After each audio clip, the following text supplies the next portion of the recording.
Bonsoir à tous, Le Monde aujourd'hui, ravi de vous retrouver pour cette nouvelle édition de votre journal. On commence tout de suite par les titres. Regain de violence au Burkina Faso où pas moins de 7 personnes ont été tuées lundi dans le nord du pays. Nous en parlons dans un instant avec notre invité. Ils seront plus de 4 millions de personnes en Somalie à souffrir de famine si les pluies n'arrivent pas d'ici avril. L'OPAM lance cette alerte au moment où plusieurs centaines de familles somaliennes vivent dans des camps de déplacés. Elles sont championnes dans leur pays dans la lutte contre la corruption, les violences sexistes et les discriminations. Elles, ce sont des femmes courage et comme chaque année, elles ont été honorées ici aux États-Unis par le département d'État. Le calme n'est toujours pas revenu en Ukraine. Au 20e jour des combats, la Russie élargit son offensive. Ici aux États-Unis, cette guerre cause des problèmes à beaucoup de ressortissants russes. Bonsoir une fois encore. Pas moins de 7 personnes, dont 4 supplétifs civils enrôlés dans la lutte anti-djihadiste ont été tués lundi au Burkina Faso lors d'une attaque dans le nord du pays. Selon des sources sécuritaires, cette attaque, la 5e en quelques jours dans la région, a été opérée par des hommes armés qui ont pris d'assaut des forages d'eau à Tonri-Oulo, une localité de la commune d'Arbinda, dans la province du Soum. Lors du sabotage des installations, les assaillants ont abattu 3 civils et blessé 3 autres. Ils ont aussi tué 4 éléments des volontaires pour la défense de la patrie venus à la rescousse, portant le bilan à 7 morts selon la même source. Ces derniers jours, au moins 23 civils et 13 gendarmes sont morts dans plusieurs attaques, notamment dans la région de Dori, une des principales villes du nord-est du pays. Pour développer cette actualité, retrouvons tout de suite à Ouagadougou Paul Miki Rwamba. Il est journaliste et éditorialiste à LCA TV. Paul Miki Rwamba, bonsoir.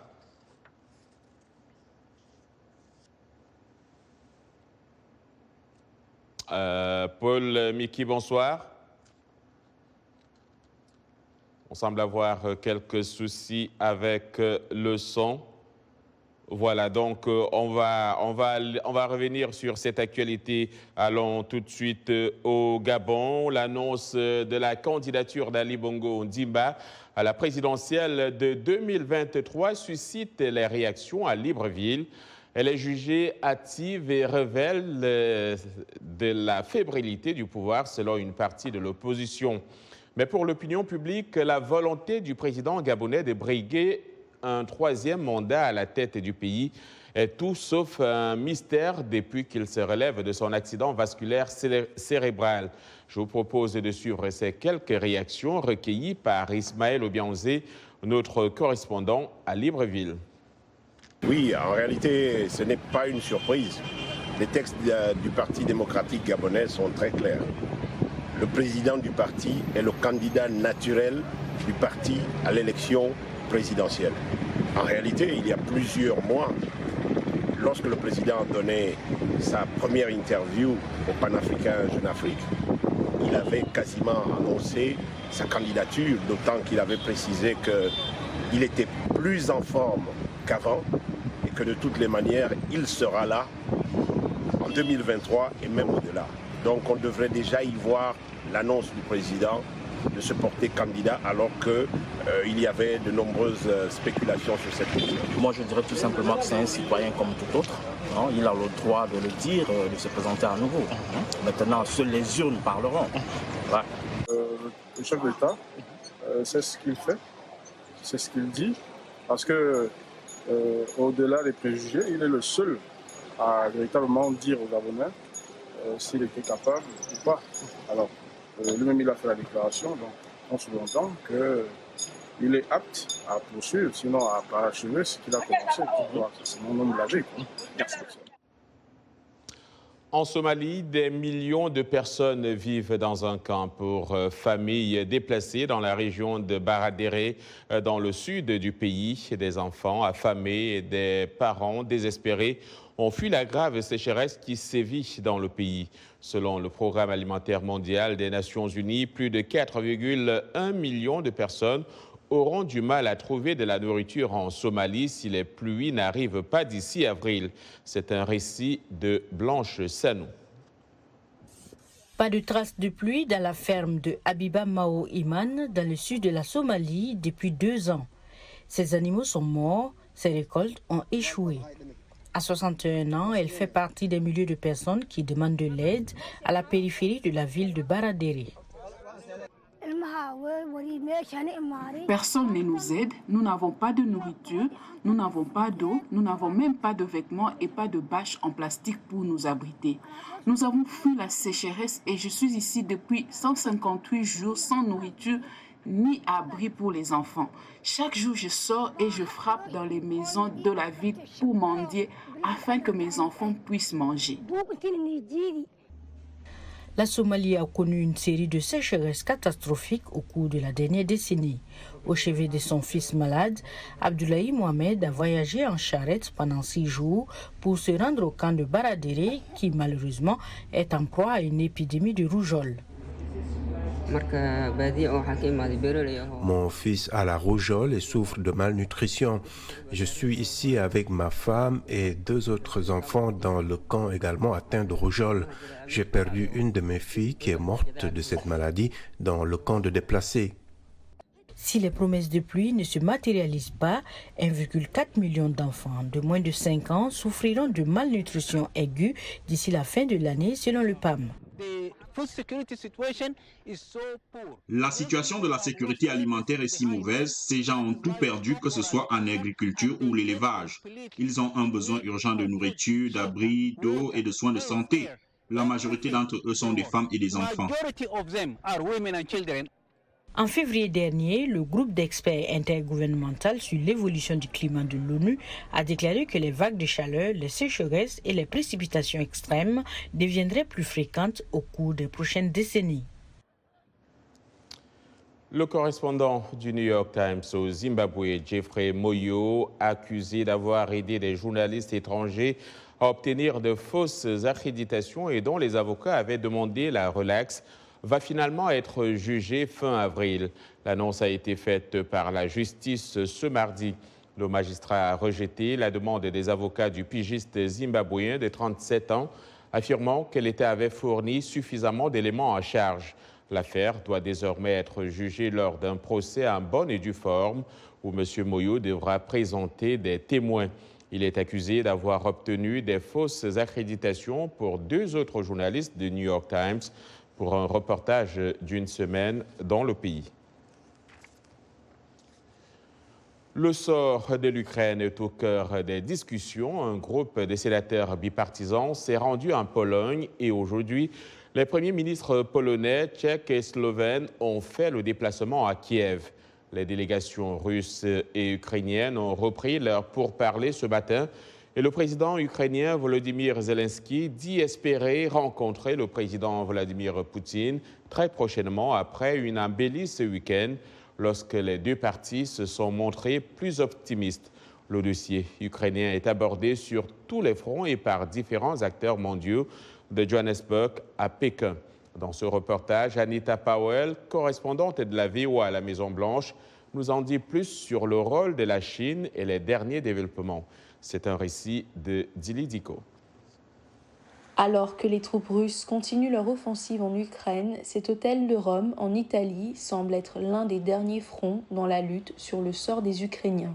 Lundi, le conseiller américain à la sécurité nationale, Jake Sullivan, y a eu une rencontre de 7 heures avec Yang Jiechi, directeur du bureau de la Commission des Affaires étrangères en Chine. Les responsables de l'administration Biden ont décrit cette réunion comme étant intense et Washington a rappelé à Pékin, en privé, les possibles conséquences d'une violation par la Chine des sanctions contre le financement de l'effort de guerre de la Russie. Je pense que ce que nous avons mis en avant lors de cette rencontre et ce qui a été dit par notre conseiller à la sécurité nationale, c'est que si la Chine fournit une assistance militaire ou autre qui viole les sanctions ou soutient l'effort de guerre, il y aura des conséquences importantes.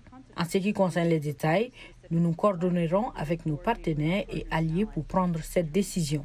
En un peu moins de 3 semaines de combat, le pays a vu 2,8 millions de personnes devenir des réfugiés. La plupart sont des femmes et des enfants, car il est désormais interdit aux hommes ukrainiens valides de quitter le pays. Les volontaires civils, sous le commandement du président Volodymyr Zelensky, forment désormais l'essentiel de la résistance contre l'armée professionnelle russe.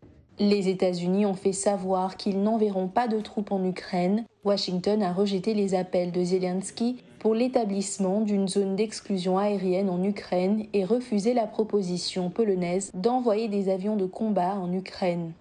Samedi, le président Joe Biden a autorisé un financement de 200 millions de dollars pour la formation et l'entraînement militaire de l'armée ukrainienne. Au cours du week-end, 4 sénateurs américains se sont rendus en Pologne, l'une des principales destinations des réfugiés ukrainiens. Le sénateur Rob Portman a souligné que la Chine a un rôle à jouer. La Chine doit être prudente car les États-Unis ont la capacité, par le biais du marché, de faire faiblir l'économie chinoise de manière significative. Ils dépendent de nous et nous sommes également interdépendants dans une certaine mesure. S'adressant à des journalistes, un porte-parole du ministère chinois des Affaires étrangères a déclaré lundi que la Chine joue un rôle constructif pour favoriser les pourparlers de paix en Ukraine. Il a accusé les États-Unis de véhiculer de fausses accusations. Le porte-parole n'a ni confirmé ni démenti la possibilité d'un soutien chinois à la Russie dans l'avenir. Dans le même registre, la Chine refuse d'être affectée par les sanctions occidentales contre la Russie, a déclaré le ministre chinois des Affaires étrangères Wang Yi, selon des propos rapportés mardi par l'agence Chine Nouvelle. La Chine n'est pas partie prenante à la crise ukrainienne et veut encore moins être affectée par les sanctions, a déclaré M. Wang lors d'un entretien téléphonique lundi avec son homologue espagnol. La Chine dénonce par ailleurs des sanctions unilatérales sans fondement en droit international et a le droit, dit-elle, de sauvegarder ses droits et ses intérêts légitimes. Monsieur a fait savoir donc le ministre Wang Yi. Ces propos surviennent alors que les États-Unis s'inquiètent d'un soutien de la Chine à Moscou. Pékin n'a pas condamné l'invasion de l'Ukraine et accuse les Occidentaux d'en être responsables du fait de l'expansion de l'OTAN. Vous regardez Le Monde aujourd'hui en direct de Washington DC sur VOA Afrique. N'allez nulle part ailleurs, l'information vous revient dans un instant. On parlera notamment de l'économie qui reprend vie au Gabon après la levée du couvre-feu et des femmes courageuses dans le monde.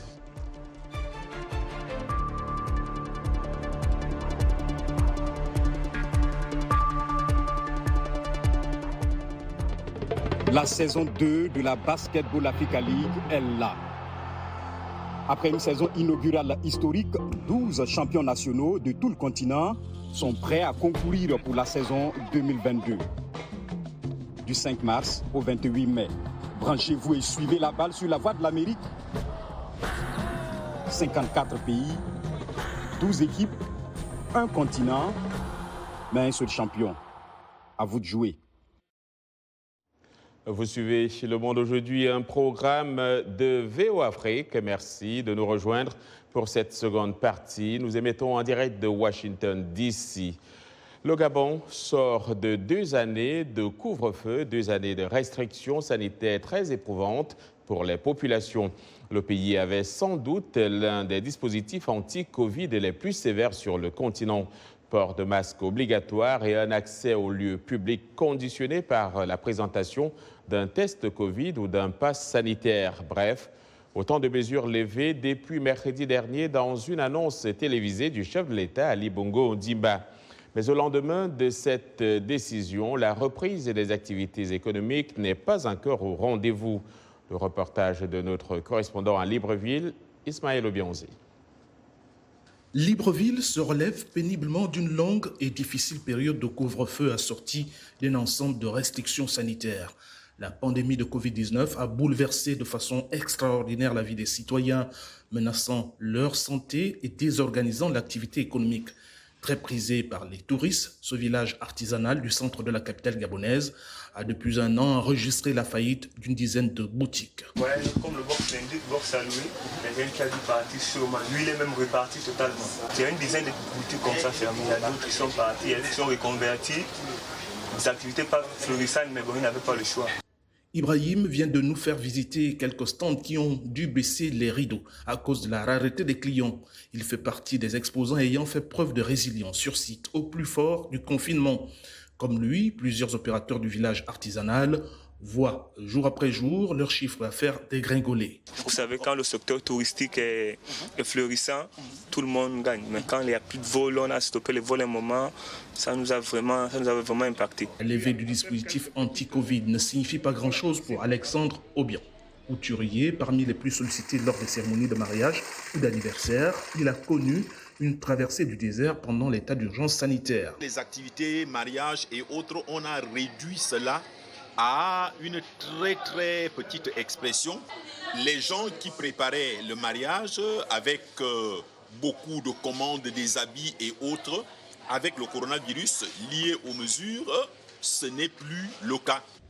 La preuve d'une crise sanitaire ayant éprouvé plusieurs secteurs d'activité, Cédric Bicoro est un patron de bar aujourd'hui à bout de souffle. La reprise n'est pas facile. Vous pouvez constater l'endroit. Ici, un vendredi, on pouvait faire plus de 700 000 un week-end. On n'arrivait même plus à payer les loyers. On avait des serveuses, un peu le bas comme le haut. On avait beaucoup, on peut dire 8 à 10 serveuses.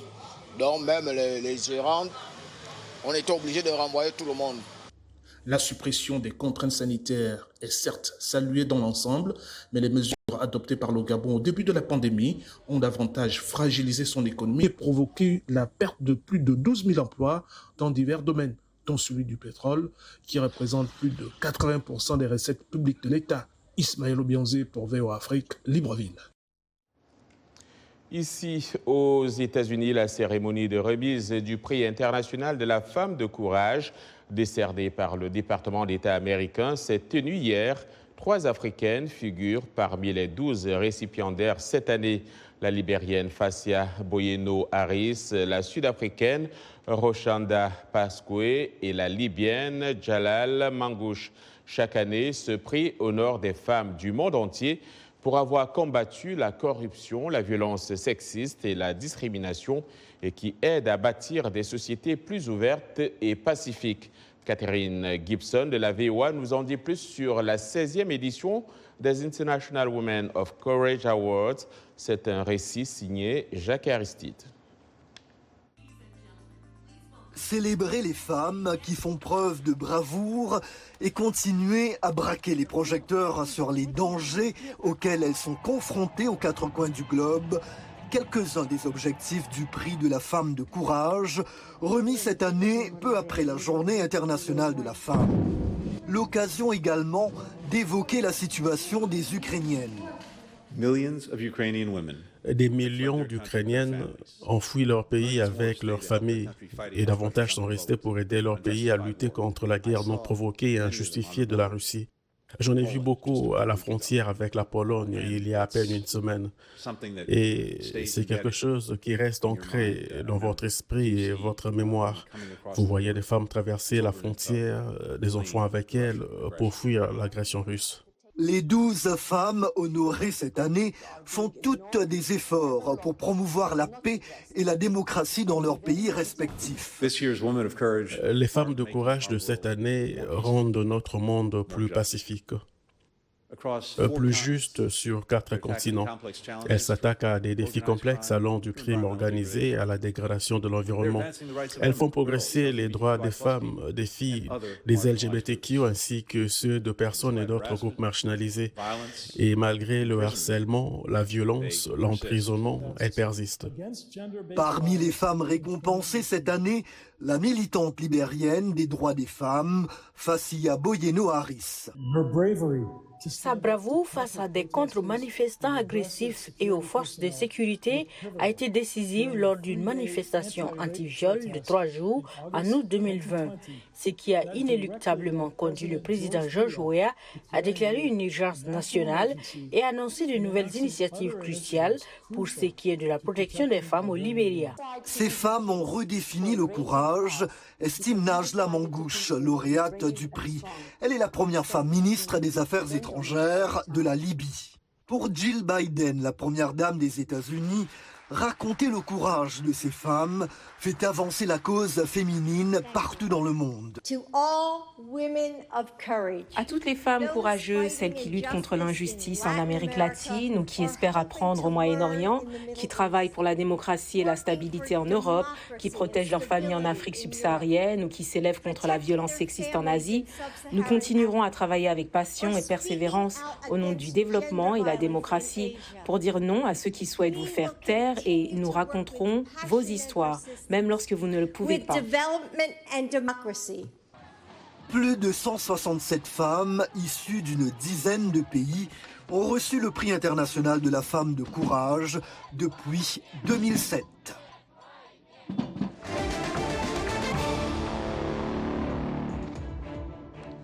Vous l'aurez compris, c'est l'heure de parler de la Basketball Africa League dont la conférence de Sahara boucle ses matchs de poule ce soir à Dakar au Sénégal. Pour en parler, Yacouba Ouedraogo est dans ce studio. Bonsoir Yacouba. Bonsoir John et bonsoir à tous. On connaîtra ce soir les 4 clubs de la conférence Sahara qualifiés pour les playoffs de cette deuxième édition de la Basketball Africa League. Il y aura un choc tout à l'heure à 21h temps universel entre le club hôte Dakar Université Club, condamné à la victoire s'il veut espérer voir le tour suivant, et les Marocains de l'AS Salé, bien relancés après 2 victoires en 4 matchs. En conférence de presse hier, coach et joueurs de Salé se sont dit prêts à vivre l'ambiance folle qui les attend dans la Dakar Arena, qui sera indiscutablement acquise à la cause de Duc. Regardez.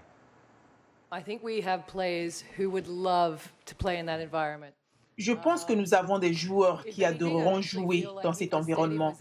La seule chose que je ressens en ce moment, c'est que si le stade pouvait être vide, ce serait mieux pour le Sénégal. Je sais que j'ai beaucoup d'amour pour le Sénégal, donc je suis ravie d'entraîner devant cette foule. Nos grands comme Tim, Massa, Khalid, ainsi que les vétérans qu'on a dans l'équipe, Zakarian, Kourdou, vont essayer d'affronter ce milieu. Nous avons donc très hâte de voir la foule, d'évoluer enfin vers un stade plein. L'ambiance dans les vestiaires, j'ai dit, c'est excellent. Et pour le défi demain, j'ai dit, on doit juste suivre notre plan de match. Et notre plan de match, c'est en fait commencer tout en défense et laisser l'attaque venir. Donc aujourd'hui, genre ce soir, on a eu beaucoup de gars qui ont contribué, qui sont rentrés, qui ont aidé. Et demain aussi, on aura besoin de... Comme j'ai rigolé en disant que bon, moi je suis sénégalais, donc le public aussi c'est mon public.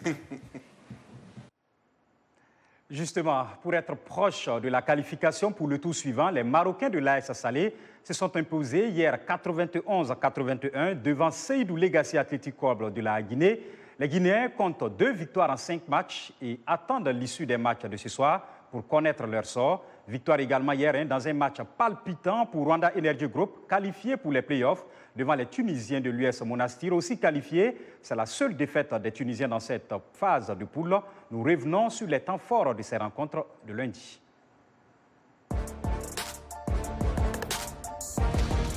Reg a vite concédé des points, mais Walker a permis à son équipe de se maintenir à mi-chemin de la première mi-temps. Majok est sur ce rebond offensif sur un raté de Gayaza pour marquer un lay-up de l'intérieur. Feiler shoot et réussit 3 points pour garder Reg à bord au 3e quart-temps. Ndizeye rajoute 3 autres points pour Reg sur une passe de Feiler. Un autre shoot à 3 points de Poyo sur une passe de Feiler assure à Reg un point d'avance sur Monastir à la fin du 3e quart-temps. Dixon de Monastir ne laisse pas Reg s'échapper et ces 3 points maintiennent le score serré. L'infatigable Manga prolonge l'avance de Reg avec un lay-up et enchaîne avec un autre juste après. Slimane de Monastir se signale dans la peinture. Feiler réussit l'un des deux lancers francs pour consacrer la victoire de Reg, 77-74.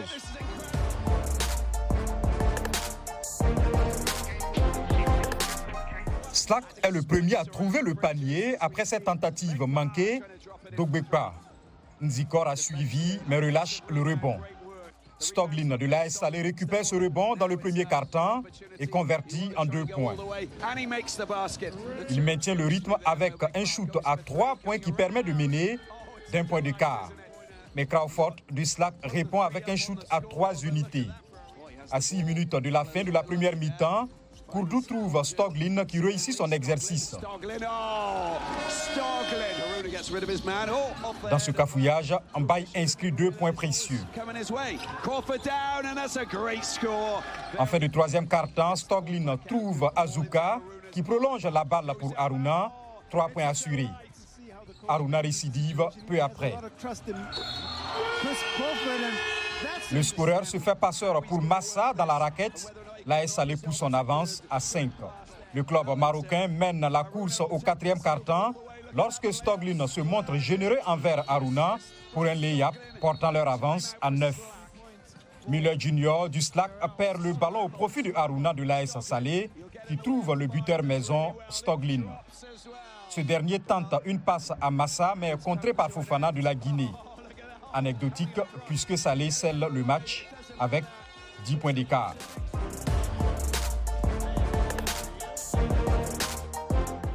Voilà, pour rappel, sur les 6 clubs de cette conférence Sahara, seuls les 4 premiers se qualifieront pour la phase finale prévue fin mai à Kigali au Rwanda.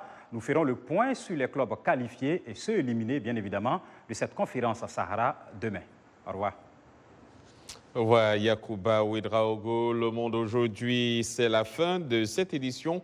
Au nom de toute l'équipe, je vous dis merci d'avoir suivi et restez à l'écoute de nos programmes chez nos chaînes partenaires.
Mbote Ndeko Eli Sango, Mbote Nabino Banso, Mozali Kolanda, Saona Lingala, na la Voix de l'Amérique, Uto, Washington DC.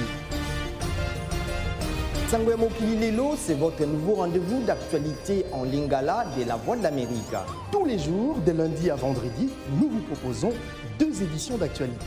La première de 17h à 17h30 temps universel et la deuxième de 19h30 à 20h temps universel.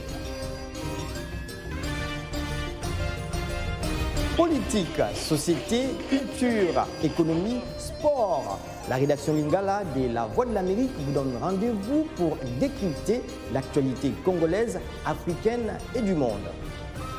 Sango Mokili Lelo, c'est tous les jours, de lundi à vendredi, sur nos ondes et celles de nos stations partenaires. Dans